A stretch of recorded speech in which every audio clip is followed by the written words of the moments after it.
इसलिए ऋषि सनकादिक कुमार भी सत्संग के लिए बद्रीनाथ में पधारे। और जो भगवान बद्री विशाल के विशाल दिव्य दर्शन किए तो आनंद मंत्र मुक्त हो गया। तो विचार करने लगे धाम में तो आ गए, एक कोई महात्मा मिल जाता तो सत्संग चालू कर देते, पर कोई मिला नहीं कि इतने में नारद जी दिखाई पड़े। पर नारद जी की स्थिति देखी तो सब घबराने लगे, ये भैया नारद को क्या हो गया। रिश्ते में नारद जी सनकादिक कुमारों के भैया लगते हैं, क्योंकि ब्रह्मा जी के सृष्टि प्रकल्प में सबसे पहले सनकादिक कुमार हुए, फिर भगवान रुद्र हुए और फिर 10 ऋषि हुए, जिनमें नारद जी सबसे छोटे थे। तो नारद जी छोटे भैया हो गए कि नहीं। तो अपने छोटे भैया नारद को जब देखा तो हृदय में क्रांति मच गई, हमारे भैया का ये हाल। अरे नारद जी तो सदा भगवान नाम में ही संलग्न रहते हैं, फिर इनके जीवन में अशांति कैसे। नारद जी भागे भागे जा रहे थे कि तुरंत हाथ पकड़ लिया नारद जी का। अरे भैया कहाँ भाग रहे हो। जो नारद जी ने देखा अपने भैयाओं को तो प्रणाम करने लगे, बड़े भैयाओं प्रणाम। बोले नारद तुम्हारी ये स्थिति, कथम ब्रह्म नदीन मुख कुतश्चिंतातुरो भवान त्वरितं गम्यते कुत्र कुतश्चागमनं तव। कथम ब्रह्मंदीन मुखा, तुम्हारा ये मुखमंडल श्रीहीन क्यों है। कहां से भागे भागे आ रहे हो और कहां इस त्वरागति से भागे जा रहे हो। तुम तो ऐसे लगते हो भैया जैसे किसी धनवान का धन कोई लूट के ले जाए। अरे किसी ने खूब धन जोड़ा और रात में चोर आए सारा धन लूट के ले गए तो सुबह तो उसको हार्ट अटैक आएगा। पर भैया तुम्हारे पास ऐसा क्या है। अरे तुम तो ऐसे वीतराग महात्मा हो कि तुमने तीनों लोकों में भ्रमण किया पर कहीं अपने लिए झोपड़ी तक नहीं बनाई। तो जब तुम्हारे पास घर ही नहीं तो फिर भाई किस बात का है। तो भाई क्यों सता रहा है, तुम्हारे लिए बिल्कुल उचित नहीं नारद। तवेदम मुक्त संगस्य नोचितम वद कारणम, कारण बताओ। और तुम्हारे पास देखो संतों के पास एक ही धन हुआ वह है प्रभु का नाम धन, और ये ऐसा धन है जिसको कोई चुरा ही नहीं सकता। तो बाबा नारद तुम्हारा क्या चुरा लिया जो ऐसे मुंह लटका के भाग रहे। इसलिए अपने धन पर ध्यान दो, और तुम्हारा धन तो कोई चुरा नहीं सकता। क्या है वैष्णवों का धन।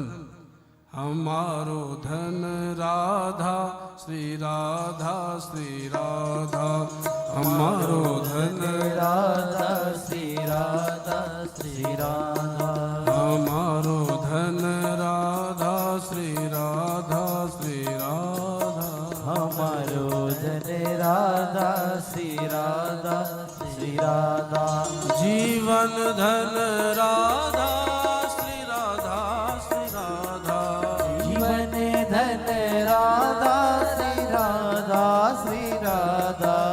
प्राण धन राधा श्री राधा श्री राधा, प्राण धन राधा श्री राधा श्री राधा, हमारो धन राधा श्री राधा श्री राधा, हमारो धन राधा श्री राधा श्री राधा श्री राधे।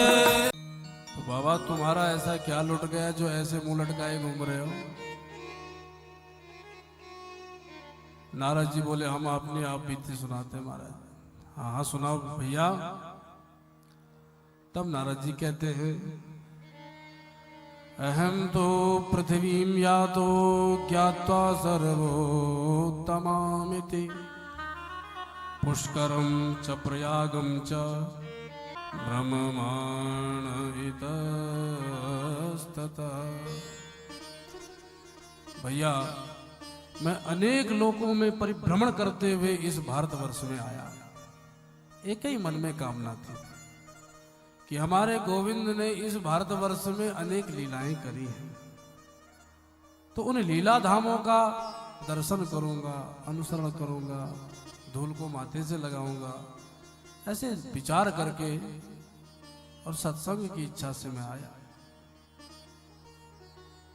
पर मुझे कहीं भी शांति नहीं मिली। तो बड़े भैया बोले नारद तो तुमको किसने कहा था कि दिल्ली मुंबई घूम के आओ? अरे दिल्ली मुंबई घूमने की जगह थोड़ा ही है, वहां थोड़ी शांति मिलेगी। बोले ना महाराज, हम कोई दिल्ली मुंबई घूमने नहीं गए थे, हम तो दिव्य धामों में ही गए थे।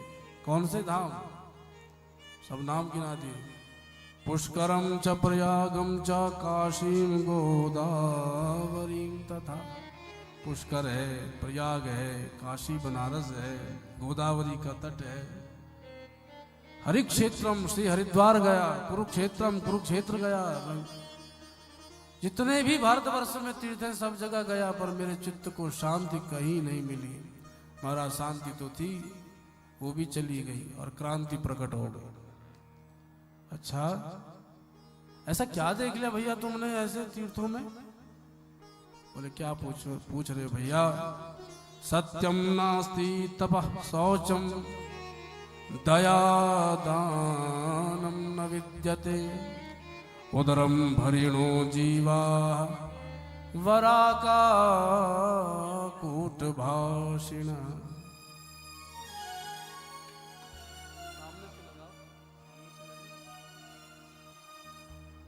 तो सत्यम नास्ति, कहीं भी सत्य दिखाई नहीं पड़ा।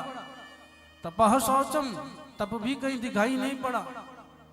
न शौचम, शौच कहते हैं पवित्रता का, तो कहीं पवित्रता थी नहीं महाराज। दया दानम न विद्यते, न दया थी न दान था। सब उदरम भरिणो, अपना पेट पालने में लगे हैं। कैसे मिल जाए, कहां से मिल जाए, किसको मार के मिल जाए, अपना पेट पल जाए, बाकी किसी का कुछ रह जाए।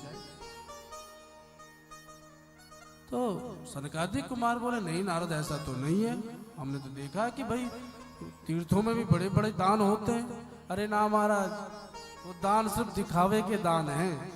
अगर 10 रुपया का भी कोई दान देगा तो पहले पर्ची मांगेगा, पर्ची मिलेगी कि नहीं। जब तक 10-5 आदमियों को पता न चले कि इसने 10 का नोट चढ़ाया है, तब तक वो नोट भी नहीं निकालता। नाम की चाह रखने वाले दानी हैं, पर दानी है नहीं। तो बोले दानी कैसे होते हैं? बोले दानी वैसे होते हैं कि अगर आपने दे दिया तो आपके बगल वाले हाथ को भी पता न चले कि दान दे दिया। तो दानी तो है पर दानी नहीं है, नाम की चाह वाले। सत्य का मात्र आडंबर है, पर इतना असत्य बोलते हैं। अरे बाबा जी तो 4 बजे उठ जाते हैं। अब बाबा जी की खटिया से उठना 8 बजे हो रहा है, पर बाबा जी तो 4 बजे उठ जाते हैं। सत्य आडंबर है कुछ और कहा कुछ जा रहा है। महाराज हर दिन नए नए झूठ बोले जा रहे हैं, पर सत्य का आचरण नहीं हो रहा। पवित्रता तो कहीं रही नहीं गई महाराज। बाहर से तो ऐसे सज धज करके बैठ जाते हैं सभी, पर हृदय का मैल छुड़ाने का कोई प्रयास नहीं करता। नेत्रों में दुर्योधन की दृष्टि अभी तक सबके नेत्रों में दिखाई पड़ती है, पर महाराज कोई हृदय से संत नहीं मिलता, भीतर से कोई पवित्रता नहीं। तो बड़े भैया बोले नारद, अगर ऐसी समस्या थी तो संतों के पास चले जाते। अरे संत महात्मा कम है क्या अपने भारतवर्ष में? बोले महाराज वही काम हमने भी किया, हम भी चले गए संतों के पास कि संत महात्माओं के पास जाएंगे तो कुछ शांति मिलेगी। तो वहां तो और विडंबना देखी। क्या देख लिया? पाखंड निरता संत विरक्ता स परिग्रह। जो संत कहे और सुने जाते हैं ऐसे संत पाखंड निरता, मात्र पाखंड परायण हो गए हैं, दिखावे के संत हैं, भीतर से कोई संतत्व नहीं रहा। खूब मोटी मोटी मालाएं धारण कर लेते हैं, खूब महाराज चेले चपाटे बना देते हैं। अरे हमारे गुरुजी महाराज तो जब तक 100 चेला खड़े ना हो जाए बाहर नहीं निकलते। अब बताओ ऐसे तो संत है। तो पाखंड संतत्व में प्रवेश कर गया तो संत भी नहीं रहे। तो तो भैया विरक्तों के यहाँ चले जाते, वैरागियों के यहाँ, बोले वहां और महाराज तहलका मचा है। जिनको विरक्त कहा जाता है उनके यहाँ सपरिग्रह, बड़े बड़े शिष्य प्रशिष्य महाराज सेवक सेविकाएं बैठे, तो ऐसा कैसा विरक्त। कलयुग में सारी परिभाषाएं बदलती चली गई। बोले ये आवाज कहां से सुनाई पड़ रहा है, तो उत्तर मिलता है मौनी बाबा के आश्रम से। बोलो जय श्री कृष्ण। नाम क्या है? मौनी बाबा। और हल्ला कहां से सुनाई पड़ रहा है? बोले उन्हीं के आश्रम से। बोलो जय श्री कृष्ण। अरे ये इतने बच्चे घूम रहे हैं, ये किसके हैं? बोले ये ब्रह्मचारी जी के हैं। बताओ, नाम ब्रह्मचारी और बच्चे इतने सारे जो घूम रहे हैं। अरे ये बंगला किसका है? बोले त्यागी जी महाराज का है। नाम त्यागी, बंगले कोठी खूब जोरदार। परिभाषाएं कलिकाल में बदलती चली गई। अरे भैया कहीं शांति नहीं मिली तो गृहस्थों के यहाँ चले जाते। गृहस्थों के यहाँ तो साक्षात भगवान अवतरित होते हैं, वहां तो जरूर चैन मिलता। बोले महाराज वहां तो पूछो, वहां क्या देखा? बोले तरुणी प्रभुता शाल को बुद्धिदायक कन्या विक्रयणो लोभा दंपतीनां च कलकनम। कलिकाल में ये स्थिति गृहस्थियों के यहाँ हो गई। तरुणी प्रभुता के, स्त्रियों का प्रभुत्व हो गया। देवी जी जो कहेंगी सो होगा। अगर स्वामी जी ने कह दिया अगर ब्राह्मणों को भोजन पर निमंत्रण करें, बोले काहे का निमंत्रण? अरे इतने ब्राह्मणों को खिला रहे हो, हमारे भैया को बुलाओ ना, हमारे भैया को तो अगर पत्नी वास्तव में धर्म पत्नी होगी तो धर्म मार्ग पर चलाएगी। पर प्राय यह देखा जाता है कि स्त्रियों का प्रभुत्व है, वो जैसा कहेंगी वैसा ही होगा। तो बोले इसमें भी क्या बात है? अगर देवी जी अच्छा कहेंगी तो करना भी चाहिए। बोले ना जी ना, अच्छा कहें तो हो तो भी बात चल जाए, पर जो कह रही है वही स्वामी जी कर रहे, फिर भी कलकनम महाभारत छिड़ी हुई है महाराज, दिन रात लड़ते रहते। अगर सलाह लेनी है तो भैया को नहीं बुलाते, साले साहब आएंगे और साले साहब जो ज्ञान देंगे वो ज्ञान लेंगे, भैया से कोई मतलब नहीं। देवी जी कहती है कि अब तक हमने अपने मैया बाप छोड़े, अब तुम भी अपने माँ बाप की छुट्टी करो। बोलो जय श्री कृष्ण। श्री कृष्ण। ऐसी स्थितियां भी देखी। और तो और कन्या विक्रयणों, जब अपनी कन्याओं का विवाह होने लगा तो विवाह नहीं सौदेबाजी होने लगी है। अगर इधर से इतना मिल गया तो सौदा पक्का, अगर नहीं मिला तो काहे का सौदा। लोग कन्या को नहीं ले जा रहे हैं, सौदेबाजी कर रहे हैं। अगर इतने लाख दोगे तो तुम्हारी बिटिया को ले जाएंगे, तो सौदेबाजी हो रही है। ये गृहस्थियों का हाल देखा तो न योगी नैव सिद्धो वा न ज्ञानी सत्क्रियो नरः कलिदावा नले नाद्य साधनं भस्मतां गतम्। न कोई योगी है, न सिद्ध है, न महंत है, न संत दिख रहा है।